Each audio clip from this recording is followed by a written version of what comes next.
Assalamualaikum warahmatullahi wabarakatuh. Waalaikumsalam. Selamat siang. Kembali lagi dengan Ngopi Sehat, Ngobrol Pintar, Poltekkes Medan Hebat. Dan alhamdulillah hari ini, kesempatan ini kita kedatangan tamu penting ini Pak dari kementerian. Kalau kami di daerah ini dapat tamu dari pusat ini senang Pak, tamu penting. Dan kami perkenalkan, beliau adalah Bapak Setiaji yang saat ini adalah staf ahli Menteri Kesehatan bidang teknologi kesehatan. Di Medan sudah berapa lama Bapak? Saya alhamdulillah baru semalam. Semalam ya. Siang. Jadi Ya, kemarin siang. sempat ke Ya, jadi sempat pertama memang ada acara ya untuk terkait dengan Satu Sehat, integrasi dengan Satu Sehat bersama dengan Dinkes provinsi maupun kota. Dan kemudian selebihnya sempat mampir lah ke tempat kayak Ucok gitu ya. Ucok. kesan di Medan gimana Pak? Ya, jadi ini sebenarnya sudah kedua kalinya nih. Oh, kedua kali. Tahun lalu sempat juga ke Medan ya. Dan kemudian ini yang kedua kalinya. Pertama tentunya ya mirip lah kalau panas-panas Sama Jakarta mirip ya Pak ya. Tapi memang yang membedakan itu ya tadi Durian. Duriannya ya, ataupun kulinernya lah. Yang nggak ada di Jakarta. Baik, ini kan tadi belum sempat ketemu anak-anak nih Pak. Biasanya podcastnya setelah ketemu anak-anak dulu. Baru ya. Iya Pak. Tapi kesan masuk Poltekkes Medannya seperti apa nih Pak tadi? Ya, tadi saya juga udah share nih ke Bu Ade. Bu, saya izin mampir ke Poltekkes gitu ya. Dan kemudian share juga podcastnya, ruangannya cukup bagus. Dan kemudian apalagi aulanya ya.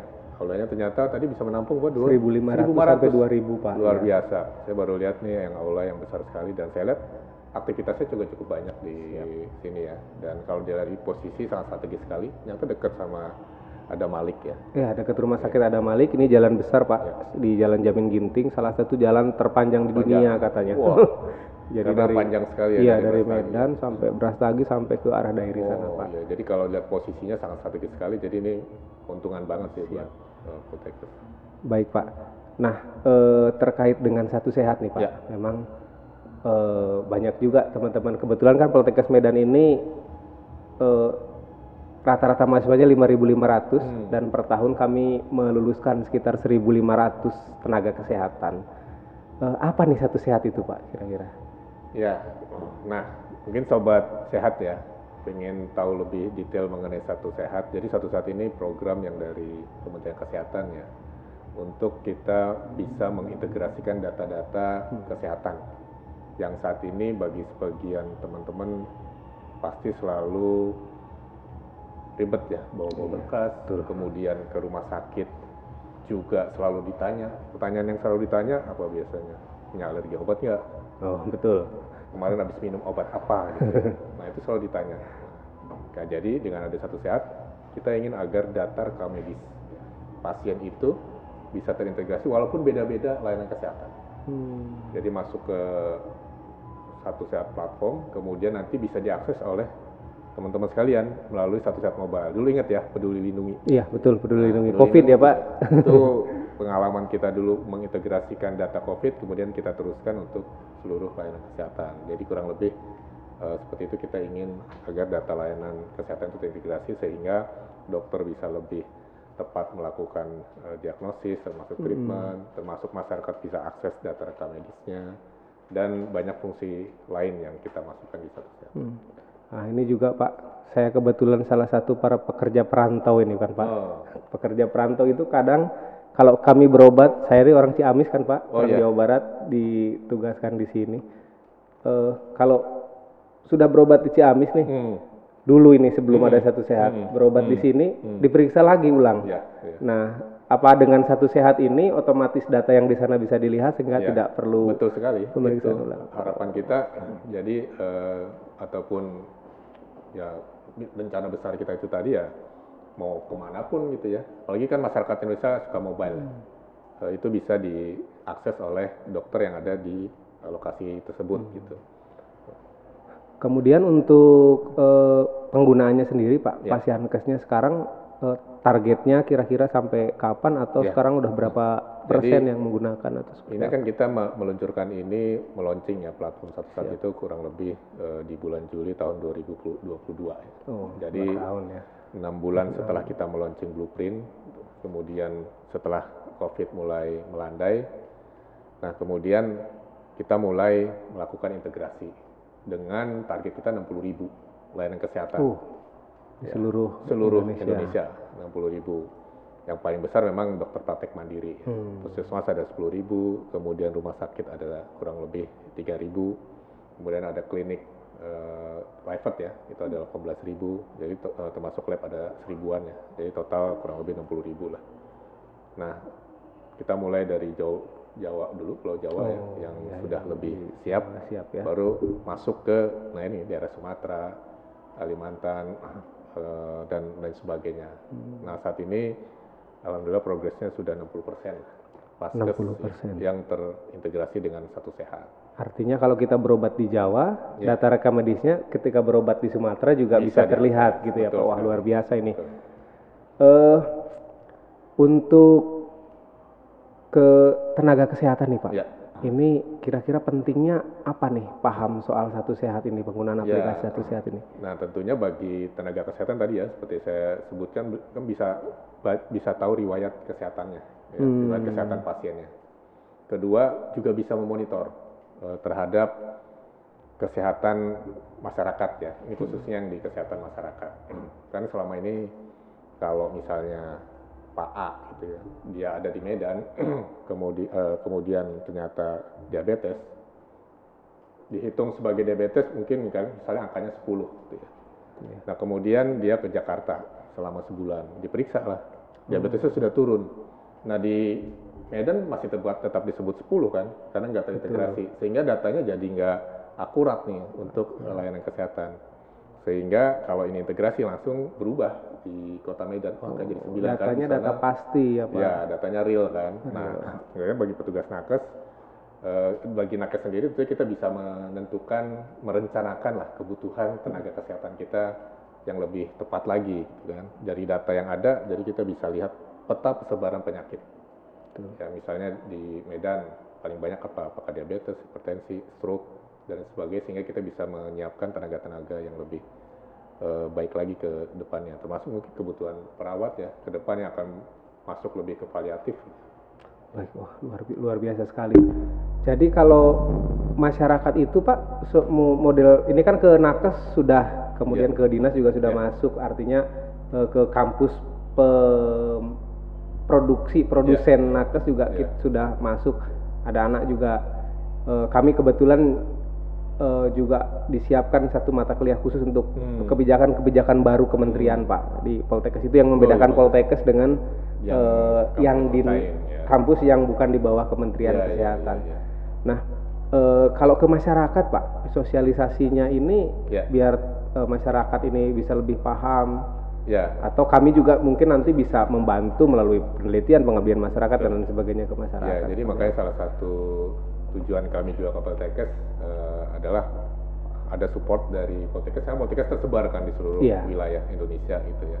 Selain tentunya mahasiswanya bisa teredukasi mengenai Satu Sehat ya, mobile, nanti kan mahasiswanya itu bisa cerita lagi kan ke tetangga, keluarga, saya menggunakan Satu Sehat, bisa akses dan sebagainya. Itu adalah salah satu juga diseminasi yang paling baik. Nah bagi masyarakat sendiri, sebenarnya sosialisasi sering juga kita lakukan, namun memang belum semasif yang sekarang gitu ya. Makanya kami juga sudah diskusi juga dengan Bu Dirjen untuk bagaimana Poltekkes bisa membantu untuk menyebarluaskan penggunaan Satu Sehat ini ya, khususnya Satu Sehat mobile. Siap. Karena di dalamnya bukan hanya bisa mengakses rekam medis, tapi ada fitur lain. Seperti misalnya bisa melakukan screening kesehatan jiwa gitu ya, termasuk kanker paru. Wah luar biasa ini. Kemudian juga ada diari kesehatan, jadi kita bisa isi riwayat kesehatan kita ya, berat badan, massa indeks tubuh dan sebagainya, termasuk sertifikat vaksin ya, seperti meningitis. Nah, sekarang kan umroh wajib meningitis, sehingga datanya juga ada di sini. Berarti seperti di Peduli Lindungi itu ya, keluar sertifikatnya dari situ. Anak-anak juga ada, BCG, campak, polio, itu juga ada di sana. Wah luar biasa. artinya kalau Poltekkes ini seperti di Medan kami punya 5.500, kan selain calon nakes juga beliau mereka ini pengguna, betul, punya orang tua 2 berarti kali 3 kan Pak. Nah itu, nanti kan iya betul, kali siap. lipat kan, Siap. nanti dia punya pacar gitu kan. Dan menariknya Poltekkes Medan ini Pak, kami punya 19 prodi, tersebar di 10 kabupaten kota. Nah, itu jadi ini sebarannya kalau memang ini nanti kita coba bantu gerakan untuk satu sehat ini, kami bisa bantu banyak. Istilahnya kita punya outlet yang cukup banyak kan. Siap. Ya, Pak. Satu lagi Pak, ini mungkin agak berat tapi berat di teman-teman ngopi sehat. Oh iya. Soal transformasi digital ini Pak. Untuk internal Poltekkes ini, kami ini juga sekarang lagi ingin melakukan transformasi itu. Kami punya 22 aplikasi Pak, kebanyakan. Nah ini maunya sih sampai ke 1 atau 2 saja.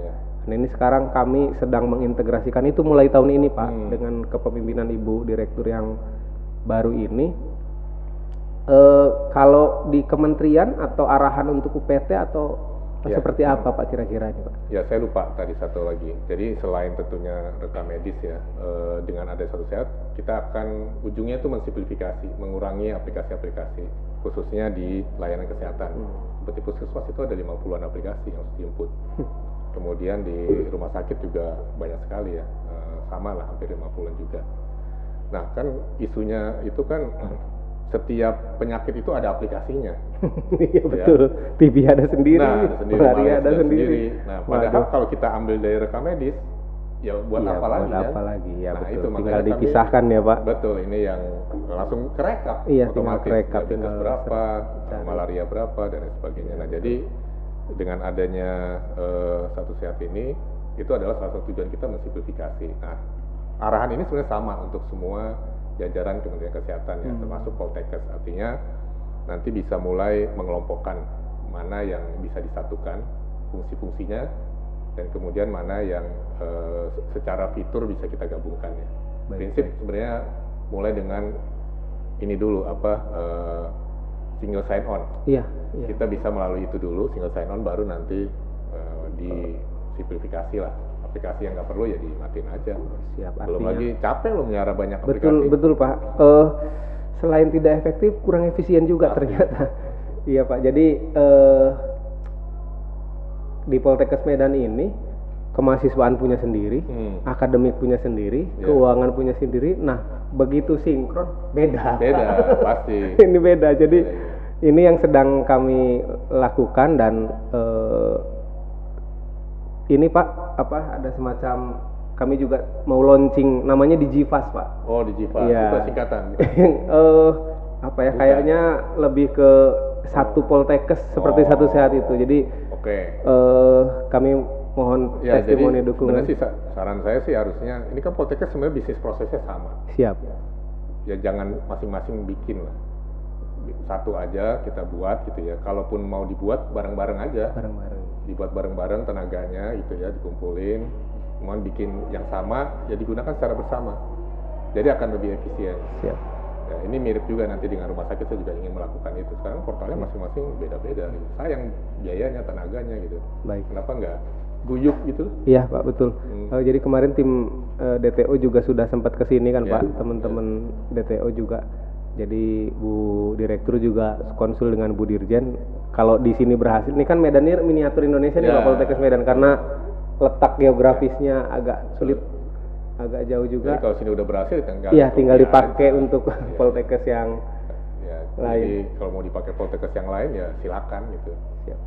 Terakhir Pak, untuk anak-anak kita, anak-anak Poltekkes dan alumninya secara keseluruhan di Poltekkes Medan ini, kira-kira pesan Bapak untuk anak-anak kita? Ya, tadi sempat juga saya tanyakan kan terkait dengan prodi apa yang udah mulai jenuh gitu ya. Siap. Dan kemudian kita harus melihat lagi ke depannya, perkembangan teknologi digital dan lain sebagainya. Ke depan itu layanan digital itu akan masuk ke nama, kita sebut nama digital terapeutik. Jadi lebih personalized. Siap. Dan kemudian accessible. Accessible itu artinya bukan si pasien mengakses rumah sakit, tapi kita yang mengakses pasien.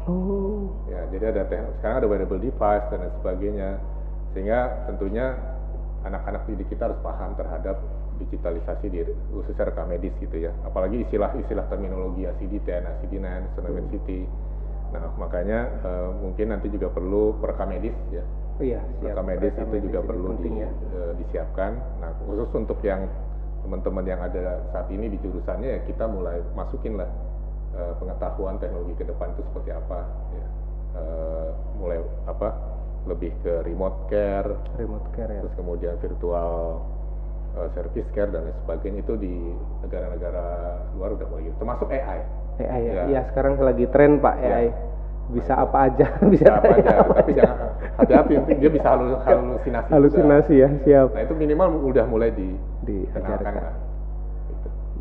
Baik Pak, terima kasih banyak dan seperti itu sobat Ngopi Sehat Poltekkes Medan. Saya hello Pak ke teman-teman Poltekkes Medan. Terima kasih banyak, semoga sukses selalu, selamat di perjalanan dan kita tunggu Satu Sehat ini menjadi platform yang seperti Peduli Lindungi kemarin digunakan oleh seluruh masyarakat Indonesia. Terima kasih. Terima kasih Pak.